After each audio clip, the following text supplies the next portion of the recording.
Bleeding होने का tendency बहुत ज़्यादा था। इस तरफ एक बड़ा सा एक ब्लीडिंग है दिमाग में। हेलो सिटी स्कैन फ्रेंड्स,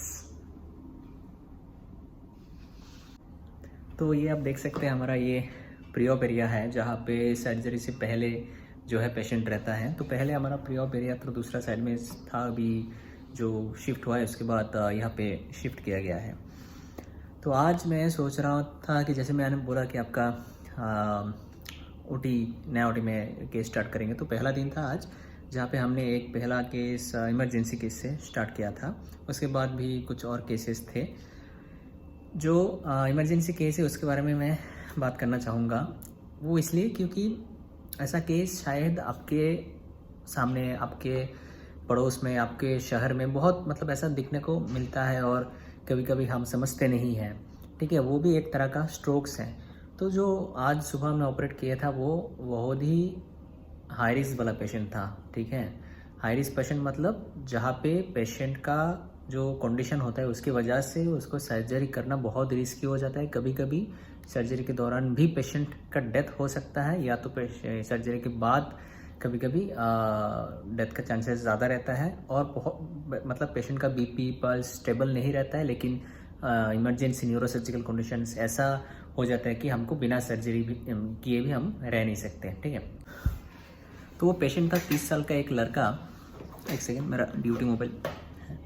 हाँ, तो पेशेंट था एक 30 साल का लड़का जो ब्लड कैंसर से डायग्नोस हुआ था कुछ दिन पहले, जिसका नाम हम बोलते हैं एक्यूट माइलोसाइटिक ल्यूकेमिया। तो उसका न्यूरोलॉजी का प्रेजेंटेशन कैसा हुआ था, उसका सर में दर्द हो रहा था कुछ दिनों से, और 4-5 दिनों से, और धुंधला सा दिख रहा था, आँख में से ठीक से दिख नहीं रहा था। तो वो जो प्रॉब्लम था कुछ एक दो दिन से ज़्यादा हो गया। तो बाहर में जो है ब्रेन का स्कैन नहीं हुआ था, बाकी ट्रीटमेंट उसका चल रहा था। जो ब्लड का इन्वेस्टिगेशन किए, ब्लड का जो प्लेटलेट काउंट कम था, ब्लीडिंग पैरामीटर्स ज़्यादा थे, उसका ब्लड का कंडीशन ऐसा था कि ब्लीडिंग होने का टेंडेंसी बहुत ज़्यादा था। ठीक है, तो उस कंडीशन में वो हमारे हॉस्पिटल में कल रात अर्ली मॉर्निंग को आया था, करीब अराउंड सुबह 4 बजे। ठीक है, तो जब हमने यहाँ पे सीटी स्कैन किया था तो स्कैन में देखा कि दाएं तरफ इस तरफ एक बड़ा सा एक ब्लीडिंग है दिमाग में। तो उसको क्या बोलते हैं, उसको हम जो ब्लीडिंग होता है ब्रेन के अंदर, वो सडनली अगर कुछ वीकनेस करवाता है, कुछ ऐसा प्रॉब्लम करवाता है, उसको वन काइंड ऑफ हम स्ट्रोक्स बोलते हैं। जैसे कि मैंने पहले भी वीडियो में बोला था कि जहाँ पे ब्रेन के अंदर ब्लीडिंग हो जाता है। तो पेशेंट जो था, पेशेंट कोमाटोस कंडीशन में था। और एक ऐसा वाला जो पेशेंट हमारे पास आते हैं, स्ट्रोक पेशेंट्स या ब्लीडिंग पेशेंट्स, हम कुछ चीज़ देखते हैं। जैसे कि हम सबसे पहले देखते हैं पेशेंट का रेस्पॉन्स कैसा है। पेशेंट आपको बुलाने से रेस्पॉन्ड कर रहा है, या तो आपको पेन देने से रेस्पॉन्ड कर रहा है, पेन देने से कितना रेस्पॉन्ड कर रहा है, हाथ हिला रहा है, कितना हिला रहा है, उसका ऊपर बेस करके हम एक स्कोरिंग करते हैं, डिटरमाइन करते हैं कि पेशेंट का रेस्पॉन्ड करने का जो क्षमता है वो कैसा है। दूसरा जो हम बहुत सा इंपॉर्टेंट चीज़ देखते हैं वो है पेशेंट का आंखों का रेस्पॉन्स, पीपल का रेस्पॉन्स, का कॉन्ट्रैक्शन कैसा है, साइज कैसा है, दोनों में इक्वल है कि कैसा फोर्स से उसका रिएक्शन आ रहा है। तो उसको बोलते हैं पीपिलरी रिएक्शन और रेस्पॉन्स जो भी है। ठीक है, तो वो भी बहुत इंपॉर्टेंट है। और पल्स बीपी देखना भी बहुत इंपॉर्टेंट। तो इस पेशेंट में क्या था, पीपल्स का जो रिएक्शन था, एक सेट का पीपल रिएक्ट नहीं कर रहा था, दूसरा सेट का पीपल जो है थोड़ा सा रिएक्ट कर रहा था। तो उसका मतलब ये है वो एक डायर न्यूरोसर्जिकल इमरजेंसी है। ठीक है, तो प्रॉब्लम ये है, जैसे कि मैंने आपको बोला कि यहाँ पे पेशेंट का प्लेटलेट काउंट कम है और ब्लीडिंग पैरामीटर ज़्यादा है। तो ऐसा पेशेंट में जहाँ पे ऑलरेडी मुझे पता है कि नया से एक एडवांस स्टेज का ब्लड कैंसर चल रहा है, ऐसा ब्लीडिंग टेंडेंसी में ऑपरेट करके ब्रेन का प्रेशर रिड्यूस करने का जो है हमारा गोल रहता है। लेकिन उसमें बहुत ज़्यादा रिस्क ऐसा रहता है कि दिमाग के अंदर और दिमाग का खून के नाली से ब्लीडिंग होने का चांसेस बहुत ज़्यादा हो जाता है। ठीक है, तो प्लेटलेट काउंट बहुत ही कम था, अराउंड 20,000 के आसपास था। तो उस कंडीशन में ये बहुत ही डेंजरस हो जाता है। तो इसके लिए हमको ब्लड ट्रांसफ्यूज़ करना पड़ा, 2-3 डिफरेंट वेराइटीज़ का ब्लड ट्रांसफ्यूज़ करना पड़ा, सो दैट जो ब्लीडिंग होता है सडनली तो कम नहीं होता है, लेकिन तो वो मिनिमाइज हो जाए, बहुत कम हो जाए। तो इस कंडीशन में है, तो मैं एक चीज़ जो है यहाँ पे बोलना चाहूँगा कि देखिए, न्यूरोसर्जन्स कहीं पे भी हैं, यहाँ पे हैं या तो बाहर में कहीं पे हैं, अमेरिका में, ऑस्ट्रेलिया में हैं। जो फैक्ट है वो फैक्ट है। हाई रिस्क पेशेंट यहाँ पे भी हाई रिस्क है, कहीं पे भी हाई रिस्क है। जो ब्लीडिंग चांसेस ज़्यादा है पेशेंट का, तो इधर करने पे भी ज़्यादा होगा, दूसरा जगह पे करने पे भी ज़्यादा होगा। तो अभी चैलेंज ये है जो हम न्यूरो सर्जरी में देखते हैं, अब दूसरा शायद कोई भी डिपार्टमेंट में बहुत सारा ऐसा जाएंगे कि आप टाइम लेंगे आराम से कर सकते हैं, लेकिन यहाँ पे ज़्यादा टाइम लेंगे तो पेशेंट उधर ही मर जाएगा, तो टाइम ज़्यादा ले नहीं सकते। तो हमारा भी वही था, ब्लीडिंग पैरामीटर्स करेक्ट करके जल्द से जल्द ओटी में शिफ्ट किया जाए।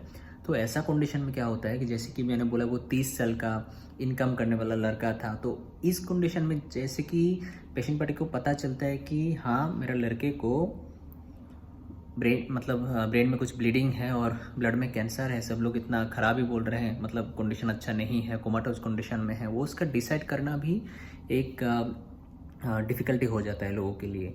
तो क्योंकि ये 30 साल का लड़का था, हम भी एग्रेसिवली ऑप्शन इस टाइप के ट्यूमर मतलब कंडीशन में देते हैं, जहाँ पे हम देखते हैं कि पेशेंट का रेस्पॉन्स जो है अच्छा नहीं है, और नहीं करेंगे तो और भी ख़राब हो जाएगा, शायद उसको सेव नहीं कर पाएंगे। तो उस कंडीशन में ये न्यूरोसर्जिकल डायर इमरजेंसी के तौर पे लिया जाता है और उसको सर्जरी और ऑपरेट किया जाता है।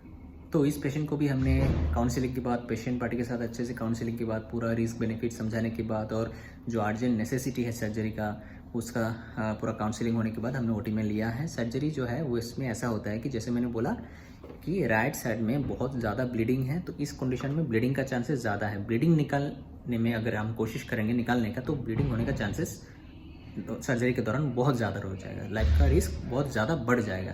तो इस कंडीशन में हम जो इस साइड का बोन है, बड़ा सा एक बोन का फ्लैप को, बोन का पार्ट को हम खोलते हैं। खोल के हम कभी कभी पेट में डालते हैं या तो कभी कभी बाहर में भी रखते हैं। अगर ऐसा लगता है कि ब्लीडिंग कंडीशंस हाई है, बहुत हाई रिस्क है, या तो कुछ और कंडीशंस में हम इसको बाहर रखना पसंद करते हैं क्योंकि रिस्क ज़्यादा है। और कुछ कुछ कंडीशंस में हम पेट में भी रखते हैं। तो बेसिकली ये करते हैं कि दिमाग का, ब्रेन का प्रेशर कम करने के लिए हम बोन को खोल के बाहर रखते हैं, उसको डीकॉम्प्रेशन बोलते हैं, डीकॉम्प्रेसिव क्रेनियोटोमी बोला जाता है, ठीक है।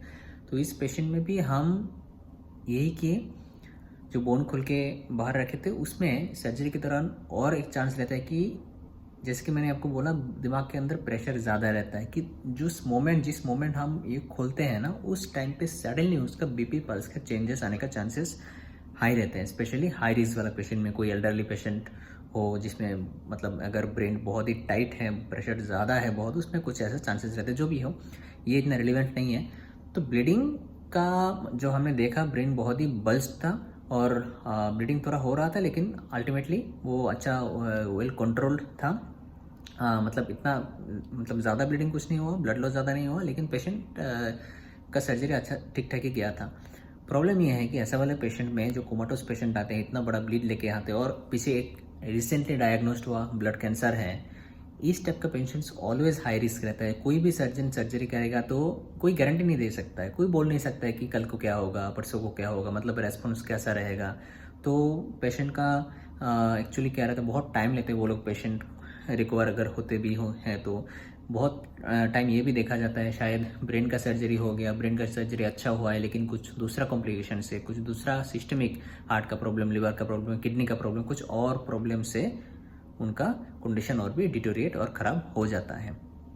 तो मैं आपको इमरजेंसी का क्या क्यों बोल रहा हूँ आपको, आप सोच रहे होंगे कि देखिए न्यूरो सर्जरी में जो है ना, इमरजेंसीज बहुत आते हैं, एवरीडे इमरजेंसीज रहते हैं, तरह तरह का वेराइटीज़ के इमरजेंसीज रहते हैं। तो इलेक्टिव करने का जो एक एक्साइटमेंट है वो अलग है, इमरजेंसी करने का जो एक्साइटमेंट है वो अलग है। कोई भी अगर पूरा दिन 2-3 दिन ड्यूटी के बाद टायर्ड हो गया है, मतलब और कोई ताकत नहीं है बॉडी में, मतलब ऐसा लग रहा है हमको, उसी मोमेंट अगर कोई एक इमरजेंसी आ जाएगा, तब एक्साइटमेंट जो है ना, जो पावर एनर्जी जो आता है ना, सडनली आ जाता है। तो इमरजेंसी के लिए सडनली जो है, कोई अगर नींद में है, कोई अगर पावर बैटरी डाउन है उसका, तो इमरजेंसी आता है तो सडनली कॉन्शियस हो जाते हैं, तो लग जाते हैं सर्जरी के लिए पूरा 100% फोकस के साथ, कंसंट्रेशन और अटेंशन के साथ सर्जरी किया जाता है। तो वो एक बात है इमरजेंसी में। लेकिन सर्जरी कर कभी कभी अगर पूरा फ्लो में चल रहा है, ओटीज वार्ड्स मतलब केसेस पूरा बिजी है हर जगह में, तो स्ट्रेस जो होते हैं ना वो आते हैं। ऐसा नहीं कि स्ट्रेस लगता नहीं है, बहुत स्ट्रेस लगता भी है। उसके दौरान जो एक एन्जॉयमेंट है वो भी बहुत मज़ेदार है, ठीक है। तो इलेक्टिव केस का जो है एक फ्लो चलता रहता है। उसके बाद ऐसा लगता है कि ठीक है, बहुत टायर्ड हो गया, अभी थोड़ा खाएंगे, अभी थोड़ा रेस्ट करेंगे, अभी थोड़ा सोएंगे। उसी टाइम पे एक इमरजेंसी आ गया, ठीक है। उस टाइम पे ऐसा लगता है कि हाँ ठीक है, इमरजेंसी मतलब डायर इमरजेंसी, ऐसा वाला पेशेंट आ गया जिसका आंखों का रेस्पॉन्स ठीक नहीं है, सडनली डिटोरेट हो गया पेशेंट, ऐसा रेस्पॉन्स है, पल्स कम हो गया, ब्रेडिकार्डिया हम बोलते हैं उसको, तो इमीडिएटली हमको ओटी में शिफ्ट करना होता है पेशेंट का। ऑफ कोर्स पेशेंट का कॉन्सेंट लेके, हमेशा कॉन्सेंट बहुत इंपॉर्टेंट होता है पेशेंट का, ठीक है। तो ओटी में शिफ्ट करके सर्जरी करना होता है। उसमें एक एक्साइटमेंट रहता है, एक अलग सा एनर्जी रहता है। हाँ, सर्जरी करने के बाद पेशेंट को अगर इमरजेंसी होता है, most of the time patient ICU में ही जाता है, आईसीयू में रहते हैं, उसके बाद वेंटिलेशन किया जाता है, ठीक है। तो उसके हम शिफ्ट करने के बाद हम पेशेंट को हैंडओवर देने के बाद जाके हम सोचते हैं अच्छा भाई मुझे भूख भी लगा था, मुझे भी खाना भी है, ठीक है देखते हैं। अभी बाहर गया रात को 3 बजे या 2 बजे, कुछ खाने के लिए है नहीं ऑप्शन, मतलब ज़्यादा पेट भर के खाने के लिए कुछ है नहीं, तो थोड़ा थोड़ा इधर मिल जाता है, तो वो एक अलग सा फीलिंग है, इलेक्टिव केस का एक अलग सा फीलिंग है। तो चलिए अभी बात करते हैं थोड़ा मेरा यूजुअल जो ड्यूटी आवर्स रहता है उसके बारे में।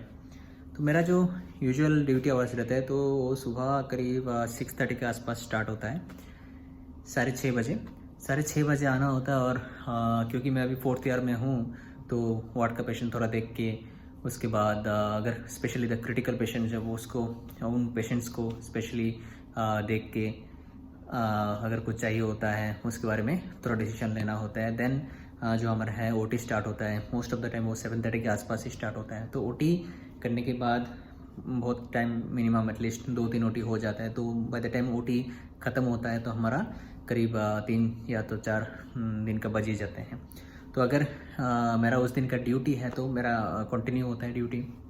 उसके बाद मैं जो जूनियर हैं ड्यूटी पे, मतलब जो वार्ड का मैनेजमेंट कर रहे थे, first year, second year, third year जो भी है, उससे मैं हैंड ओवर लेता हूँ। हैंड ओवर पेशेंट के बारे में, कौन पेशेंट कैसा है, मतलब आज का फॉलोअप क्या है, क्या देखने के लिए ऐसा इन्वेस्टिगेशन, लैब इन्वेस्टिगेशन है, किसका सीटी स्कैन एमआरआई पेंडिंग है, वो सब देखना होता है। और उसके बाद में जो है हैंड ओवर लेने के बाद एक आइडिया होता है, ठीक है ऐसा ऐसा पेशेंट का इतना फॉलोअप रह गया है पूरा दिन का और ये मुझे फॉलो करना है, तो मैं अपना राउंड्स जो है वो स्टार्ट करता हूँ। तो मेरा बात नहीं, हर कोई रेजिडेंट ऐसा ही करता है। तो राउंड्स लेने के बाद एग्जैक्टली जो है आइडिया बहुत अच्छा हो जाता है कि हाँ पेशेंट का हालत कैसा है, कंडीशन कैसा जा रहा है और क्या क्या हमको इन्वेस्टिगेशन करना है, और फॉलोअप्स में मतलब कि इसका क्या पेंडिंग है देखने की, वो एक चीज़ हमारा है। कुछ फ़ोन आया है ड्यूटी मोबाइल में, देखते हैं। हेलो, या ओके, या it's okay, will continue that previous antibiotic. Okay, thank you very much. या हाँ, या CSF investigations. Okay. हाँ. Okay. So how much sample you want? How much ml of CSF you want? Blog बना रहा था तो नज़र नहीं थे बैटरी की तरफ। अभी देख रहे हो कि मोबाइल का बैटरी जो है 4% बचा है, तो मुझे अभी मोबाइल को पहले चार्ज करना पड़ेगा, उसके बाद ही बात का कार्यक्रम देखा जाएगा, ठीक है। तो उसी दौरान मैं थोड़ा दूसरा काम भी करके आ जाऊंगा, ठीक है। मिलते हैं कुछ देर में।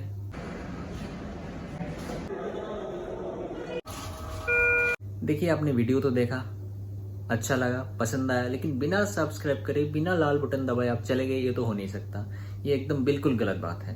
तो आप सब्सक्राइब जरूर करिए, उससे क्या होगा, आने वाले जो वीडियोस हैं आपको मिलते रहेंगे बहुत आसानी से। और बेल आइकन जो है उसका बगल में, आप ये वाला सब्सक्राइब है तो बेल आइकन यहाँ पे होगा, तो वहाँ पे क्लिक कर देंगे तो नोटिफिकेशन ऑटोमेटिकली आते रहेंगे। आपको वीडियो पसंद आया तो लाइक तो ज़रूर करिए, शेयर करिए बहुत लोगों के साथ। मिलते हैं अगले वीडियो में बहुत जल्द आपके साथ। सेफ रहिए, हेल्दी रहिए, खुश रहिए, तब तक के लिए बाय बाय।